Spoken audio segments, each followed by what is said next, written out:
حضرت عمر رضی اللہ تعالی عنہ کا زمانہ ہے جب یروشلم فتح ہوا۔ حضرت ابو عبیدہ بن جراح رضی اللہ تعالی عنہ حضرت عمر کو دعوت دیتے ہیں کہ آپ مدینے سے چلیں اور یروشلم میں پہنچیں۔ حضرت عمر مدینے سے چلتے ہیں، کتنا بڑا قافلہ لے کر کے، کتنا پروٹوکول ہے۔ حضرت عمر اکیلے اور ساتھ ایک غلام اور اونٹ بھی ایک، باری باری سوار ہوتے ہیں، کبھی غلام سوار ہوتا ہے، کبھی عمر سوار ہوتا ہے۔ حکمران تو وہ تھے لوگوں کی دہلیز پہ امن دینے والے، لوگوں کی چوکھٹ پہ جو ہیں وہ نور بانٹنے والے۔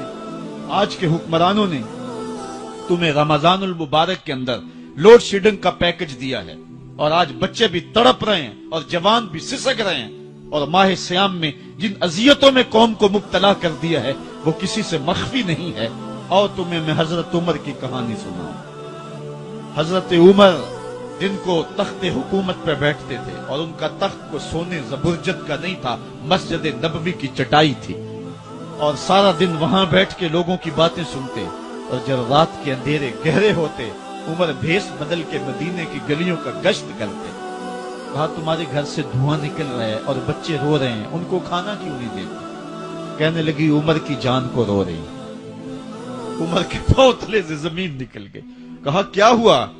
کہا 3 دن سے ہمارے ہاں کھانے کے لیے کچھ نہیں ہے، روزانہ بچے روتے ہیں، اور میں ہنڈیا کے اندر پتھر ڈال کر کے نیچے سے آگ ڈالتی رہتی ہوں کہ بچے انتظار کر کر کے سو جائیں گے، کم وقت سو بھی نہیں رہے، اور وہ پتھر پکیں گے بھی کیا، اور میں عمر کی جان کو رو رہی ہوں۔ حضرت عمر کا کلیجہ دہلنے لگا، فوراً پلٹے، واپس بیت المال میں آئے، گھی کا ایک کنستر لیا، آٹے کی بوری لی، مرچ مسالہ جات بہت کچھ اٹھایا، اپنے کندھے پہ رکھا، بوری اپنی کمر پہ لا دی۔ عمر بیت المال سے نکلے تو آپ کے خادم اسلم نے دیکھ لیا، آگے بڑھا، کہا میرے آقا میں اٹھاتا ہوں۔ عمر کی آنکھوں میں آنسو ہے۔ کہا اسلم قیامت کے دن میرا بوجھ اٹھا لو گے؟ کہا قیامت کے دن تو اپنا اپنا بوجھ اٹھانا پڑے گا۔ کہا عمر کو آج اپنا ہی اٹھانے دو۔ حضرت عمر وہ گھی کا کنستر اور وہ آٹے کی بوری سر پہ اٹھائے ہیں، اور اس خاتون کے گھر جاتے ہیں اور دستک دیتے ہیں۔ وہ جب دیکھتی ہے اس کی جان میں جان آ جاتی ہے۔ کہا جلدی جلدی آٹا گوندو، اور عمر سبزی کاٹنے لگ جاتے ہیں۔ حضرت عمر رضی اللہ تعالی عنہ سبزی تیار کر دیتے، ادھر آٹا گند جاتا ہے، اور پھر اوپر چولہا رکھا جاتا ہے، چولہے کے اندر آگ رکھی جاتی ہے، وہ کھانا پکانے لگتی ہے، آگ بجھتی ہے۔ تاریخ نے لکھا ہے آگ بجھنے لگتی ہے، عمر جھک کر کے پھونکے مارتا ہے، عمر جھک جھک کے پھونکے مارتا ہے۔ کھانا پک گیا اور بچوں کے سامنے کھانا رکھ دیا، بچے کھا رہے ہیں۔ اب بچے رو رو کے نڈال ہو چکے تھے۔ حضرت عمر اپنے ہاتھوں کو اور اپنے گھٹنوں کو اور اپنے پاؤں کو زمین پہ لگا کے، جس طرح بکری کا بچہ چلتا ہے، ویڑے کے اندر کبھی ادھر چلتے ہیں کبھی ادھر چلتے ہیں، تاکہ بچے مجھے دیکھ کے خوش ہوں اور دل میں کہتے عمر جتنا رلایا ہے اب اتنا ہنسانا بھی پڑے گا۔ تو کبھی عمر امیر المومنین، یہ میں کسی آج کے جو ہے وہ لوگوں کے ووٹوں پہ منتخب ہونے والے حکمران کی کہانی نہیں سنا رہا، میں اس عمر کی کہانی سنا رہا ہوں جو 23 لاکھ مربع میل کا حکمران ہے، آدھی دنیا کا بادشاہ ہے۔ حضرت عمر جو ہے جس طرح بکری کا بچہ چلتا ہے، اس طرح اپنے ہاتھ اور اپنے گھٹنے زمین پہ ٹیک کر کے جو ہے وہ اس طرح چلتے ہیں۔ بچے عمر کو دیکھ کے مسکراتے ہیں۔ جب بچے مسکرانے لگے تو حضرت عمر نے اس خاتون سے کہا بڑھیا عمر کو معاف کر دے۔ اس نے کہا تو اتنی ہمدردی کیوں کرتا ہے؟ کہا عمر بیچارہ بڑا پھنسا ہوا ہے، فکر ہے اس کو یرموک و فسطاط و حلوان کی، جب فتح ہے مصر تو تیاری ہے ایران کی، آتے جاتے وفد سے ملاقات بھی کرتا ہوگا، آتے جاتے وفد سے ملاقات بھی کرتا ہوگا، اور شب کو معلوم حالات بھی کرتا ہوگا، کانٹوں میں الجھی ہوئی بیچارے کی جان ہے، نیند اس کو بھی آتی ہے، آخر وہ انسان ہے، میری بہن عمر کو معاف کر دے۔ اس نے کہا نانا عمر کی بات میرے سامنے نہ کر، قیامت کا دن ہوگا، عمر کا گریبان ہوگا اور میرا ہاتھ ہوگا۔ جب اس نے یہ بات کہی تو عمر برداشت نہ کر سکے، بچوں کی طرح بلک بلک کے رونے لگے۔ کہا وہ بد نصیب عمر تیرے سامنے ہے، آج ہی کہلا جو کہنا ہے، قیامت کے دن مجھے معاف رکھنا۔ اس نے کہا تو عمر ہے؟ کہا بد نصیب عمر تیرے سامنے کھڑا ہوں۔ میرے عمر کہتے ہیں اگر دجلہ کے کنارے ایک بکری کا بچہ بھی پیاسا مر گیا اس کا حساب بھی عمر سے لیا جائے گا۔ اللہ اکبر۔ میں اس حضرت عمر کی کہانی سنانے لگا تھا۔ حضرت عمر نکلے یروشلم میں، ایک اونٹ ہے، ایک غلام ہے، کبھی وہ سوار ہوتا ہے، کبھی آپ باری مقرر کی ہے۔